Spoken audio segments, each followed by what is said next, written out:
আসসালামু আলাইকুম। এসএসসি ২০২৬ সালের প্রিয় শিক্ষার্থীবৃন্দু, আশা করছি সকলে ভালো আছো। আজকে আমরা কথা বলবো এসএসসি ২০২৬ সালের প্রশ্ন সহজ হবে নাকি কঠিন হবে এই প্রসঙ্গে। তুমি যদি এই সম্পর্কে না জানো তাহলে আজকের ভিডিওটি সম্পূর্ণ দেখার অনুরোধ রইল। কারণ আজকের ভিডিওটির মাধ্যমে তুমি এক্সাক্টলি ক্লিয়ার একটি ধারণা পাবে যে এসএসসি ২০২৬ সালের পরীক্ষাটি এক্সাক্টলি কেমন হবে, সহজ নাকি কঠিন।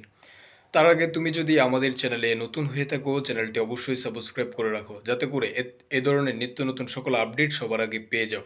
সো চলো বেশি কথা না বলে আজকের ভিডিওটি আমরা শুরু করি।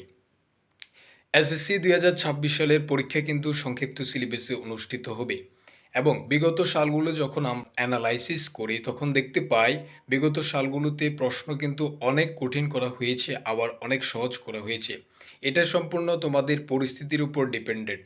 যখন দেশে দুর্যোগ পরিস্থিতির সৃষ্টি হয় তখন শিক্ষার্থীরা কিন্তু ভালো প্রস্তুতি গ্রহণ করতে পারে না, যার কারণে তাদের কিন্তু ভালো একটি সময়ের প্রয়োজন হয়। কিন্তু এই সময়টা যদি শিক্ষার্থীরা না পায়, তখন যদি তাদের পরীক্ষাটি নিয়ে নেয়, তখন শিক্ষা মন্ত্রণালয় তাদের জন্য সহজ করে দেয়, প্রশ্নগুলো সহজ করে দেয়, যাতে করে প্রশ্নর অ্যান্সার ভালো করে করতে পারে। কিন্তু দেখো ২০২৬ সালের ক্ষেত্রে কিন্তু এটি হবে না। কারণ ২০১২ সালের শিক্ষাক্রম অনুযায়ী তোমাদের এসএসসি ২০২৬ সালের পরীক্ষাটি অনুষ্ঠিত হবে।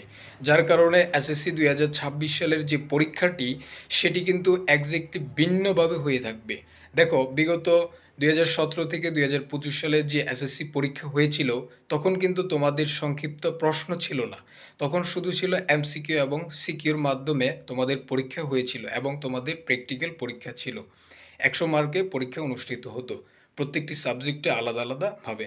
সো কিন্তু ২০২৬ সালের এসএসসি পরীক্ষার ক্ষেত্রে কিন্তু আগের যে নিয়মটি প্র্যাকটিক্যাল, তারপরে হচ্ছে তোমার প্র্যাকটিক্যালের পাশাপাশি তোমার কি রয়েছে, তোমার যে হচ্ছে জ্ঞান এমসিকিউ, তারপর হচ্ছে সৃজনশীল, এই প্রশ্নগুলো থাকবে, এবারও থাকবে। কিন্তু সিকিউ এর পাশাপাশি তোমাদের এমসিকিউ, প্র্যাকটিক্যাল এবং হচ্ছে তোমাদের সংক্ষিপ্ত প্রশ্ন থাকবে। এই বছরে ২০২৬ সালের এসএসসি পরীক্ষার সংক্ষিপ্ত প্রশ্ন প্লাস থাকবে। অর্থাৎ তোমাদের শিক্ষাক্রমটা কিন্তু একদম ভিন্নভাবে তোমাদের পরীক্ষাটি অনুষ্ঠিত হবে। তাই অবশ্যই তোমাদের প্রস্তুতি থাকতে হবে 100%। তোমাদের পরীক্ষার হলে যে ধরনের প্রশ্ন করুক না কেন, তোমার যদি প্রস্তুতি ভালো থাকে তাহলে তুমি ভালো একটি রেজাল্ট করতে পারবে এবং ভালো একটি অ্যান্সার করতে পারবে। তাই অবশ্যই তোমাদেরকে পড়াশোনা করতে হবে, ভালো প্রস্তুতি গ্রহণ করতে হবে। পরীক্ষা যখনই হোক না কেন তোমাদের ভালো একটি প্রস্তুতি যখন তোমার থাকবে, তুমি অটোমেটিক্যালি ভালো একটি রেজাল্ট করতে পারবে। এবার আসি ২০২৬ সালের পরীক্ষাটি এক্স্যাক্টলি তোমাদের কিভাবে হবে। ২০২৬ সালের এসএসসি পরীক্ষা কিন্তু স্বাভাবিক নিয়মেই হবে, যদি কোনো দুর্যোগ বা কোনো পরিস্থিতি তৈরি না হয়। সেক্ষেত্রে সঠিক সময়ে তোমাদের পরীক্ষাটি অনুষ্ঠিত হবে। এখন ২০২৬ সালের এসএসসি পরীক্ষার প্রশ্নটা হচ্ছে ২০১২ সালের শিক্ষাক্রম অনুযায়ী যেভাবে নম্বর বিভাজন করা হবে সেই নিয়মে তোমাদের এসএসসি পরীক্ষাটি অনুষ্ঠিত হবে। তাই অবশ্যই আমাদের চ্যানেলে এই ধরনের একটি ভিডিও রয়েছে যে তোমাদের যে নম্বর বন্টনটি রয়েছে সেই বন্টনটি তোমরা একটু দেখে আসবে, তাহলে একটি ভালো ক্লিয়ার ধারণা পাবে। তাহলে তুমি ভালো একটি প্রস্তুতি নিতে পারবে। ২০২৬ সালের প্রশ্ন কিন্তু সংক্ষিপ্ত সিলেবাসের আলোকে হবে। এখানে দেখো ২০২৬ সালের যে সংক্ষিপ্ত সিলেবাসটি, এর বাইরে থেকে তোমাদের কোনো প্রশ্ন হবে না। তাই অবশ্যই ২০২৬ সালের এসএসসি পরীক্ষার প্রস্তুতি কিন্তু তোমরা সংক্ষিপ্ত সিলেবাস অনুযায়ী নিবে। তাহলে তোমাদের জন্য আর কোনো সমস্যা থাকবে না। আশা করছি বুঝতে পেরেছ।